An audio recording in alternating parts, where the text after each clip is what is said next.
In Thursday's Red and Blue political roundup, President Trump says a trade deal with China is on the horizon and that it will be the biggest deal ever. His comments come after 2 days of talks with Chinese negotiators. In a statement, the White House said significant progress was made, but that, quote, much work remains to be done. The president said he would meet next month with his Chinese counterpart, but he is looking for key concessions first. When President Xi and I meet, we want to have it down so that we have certain points that we can discuss. And I would say agree to, but we're not quite at that stage yet. And we want to make it comprehensive. We want to make a deal that we can look at and be proud of for many years, not where we have to go back and renegotiate or we left things out. The administration has set a, quote, hard deadline of March 1st to reach an agreement. If differences cannot be resolved by then, officials say they will escalate tariffs on $200 billion worth of Chinese goods. Melanie Zanona reports on Congress for Politico. She joins me now from Washington. Melanie, welcome. Do we know if the president has non-negotiables with China, and how might those impact the timeline for getting a deal done? Yeah, so there are a couple things that the president needs. Number one, he needs China to commit to buying American goods, especially in the ag sector. Number two, he needs China to stop that intellectual property theft, as well as the forced transfer of technology.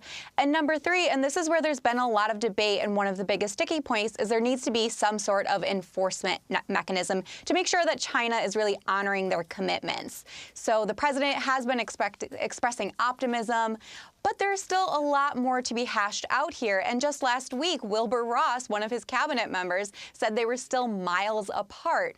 So I think at the end of the day, this is really going to boil down to how much Trump is willing to concede. How badly does he want to make a deal? And I do get the sense from the White House and from Republicans on Capitol Hill that they do not want to have to go through with these tariffs on March 1st. You know, there's a lot of concern about the economy slowing down. The markets are already very volatile. They don't want to spook them further. And that is the last thing the president needs, especially heading into 2020. Sure. Now, I want to play some of what the president said Thursday about where U.S.-China relations now stand. Let's listen. But the relationship is very, very good between China and the United States. And the personal relationships are very good. You hear good, sometimes you don't hear good. But I will say that I think the relationship that we have right now with China has never been so advanced. I don't think it's ever been better. So he described a relationship that's never been better between the U.S. and China. Do lawmakers on either side of the aisle feel the same way? No, they don't. In fact, this trade war has only been escalating, this tit for tat, over the past 6 months to a year. There's a lot of concern, especially in these red districts. These Trump countries that voted for the president in 2016 are feeling the pain the most when it comes to these tariffs. So I think they would disagree that the relationship is great with China right now. If that was the case, we wouldn't be in this situation. That being said, the president does love to be seen as sort of a deal maker. So there could be that sort of eagerness and willingness to strike a deal. And he is meeting with the president of China next month. So that could be an encouraging and good sign, but we'll just have to wait and see. All right, moving from one negotiation to another, Congress is currently hashing out a funding deal. What concern is there from lawmakers that another government shutdown could be on the horizon? It doesn't seem like a lot of progress has been made.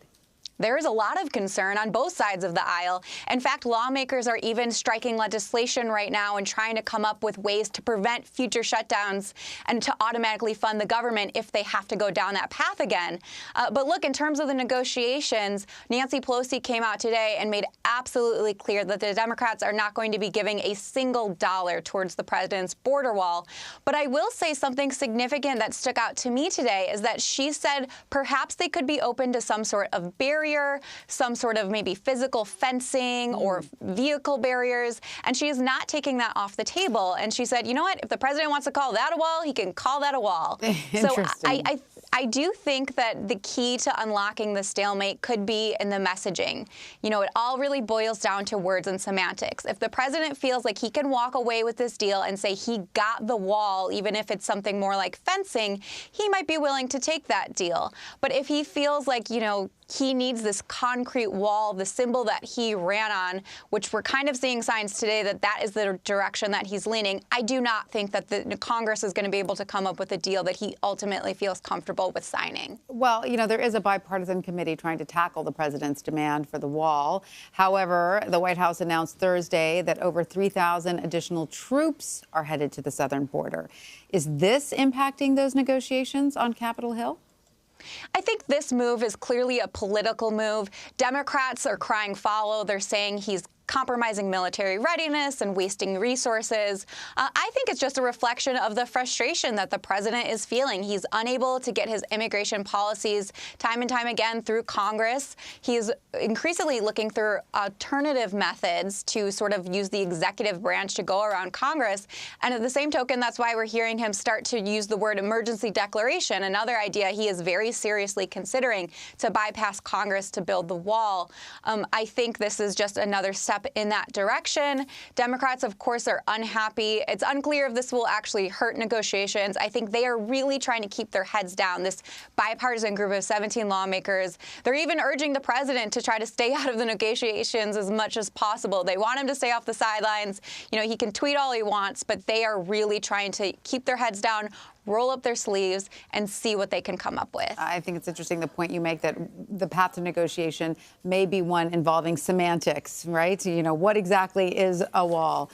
All right, so sticking with Congress, Minority Leader Kevin McCarthy announced this week which Republicans will serve on the House Intelligence Committee. Out of all of those who've been appointed, is there anyone that sticks out to you?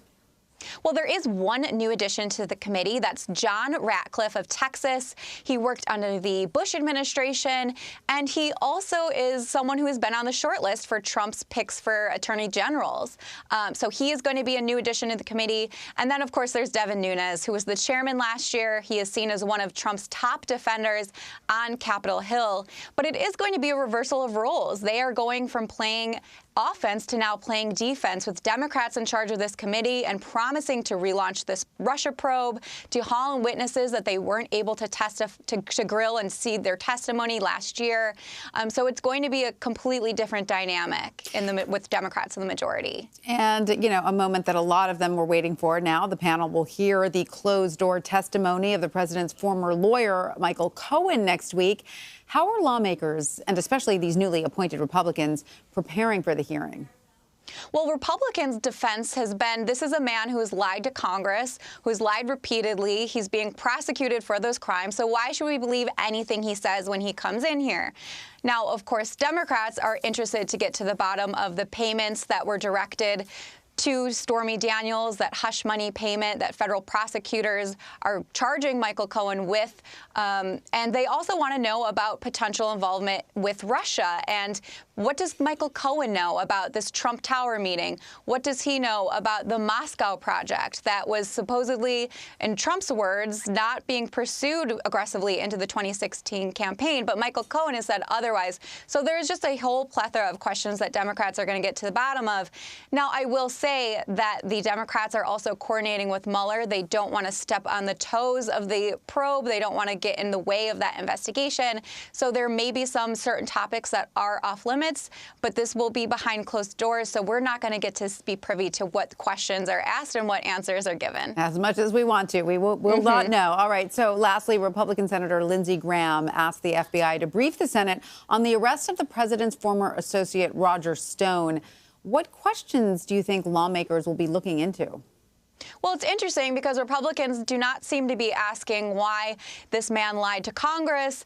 They aren't interested in the crimes that he's been indicted for. They are more interested in why the FBI used the aggressive tactics that they did. They showed up to his door really early, unannounced, a whole team in their gear. And this is not something we usually see for nonviolent offenders. Now, the FBI has said this is someone who could potentially be tampering with evidence, and they had a search warrant, so they were just taking every precaution. administration. But Graham wants to know why these decisions were made. There is a sense among Republicans that it was politically motivated. And then the other thing they want to know is that why was CNN there staking out? Were they tipped off? The network says they weren't. It was just good reporting. They had seen some activity by the council, and so they had just been preparing for this for a long time. But Graham is now the Judiciary Chairman of the Senate committee, so he does have that power and right to ask the FBI director to give him a briefing, so I'm sure he will follow through with that. Indeed. All right, Melanie Zanona, thanks so much for your time. We really appreciate it. Thanks for having me.